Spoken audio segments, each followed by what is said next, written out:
ગુજરાત।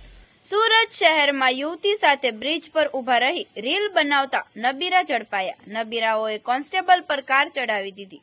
વાલક બ્રિજની ઘટના છે।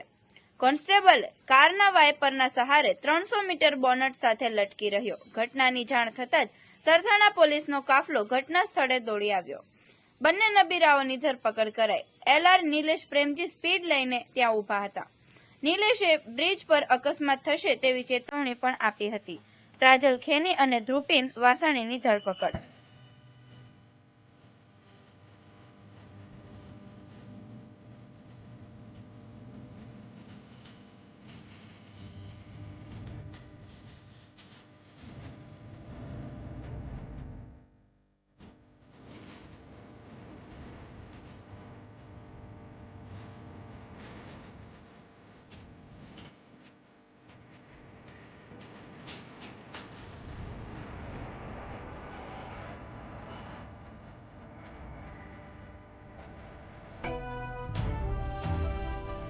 આવા અવનવા સમાચાર જોવા માટે જોતા રહો P24 ન્યૂઝ ગુજરાત।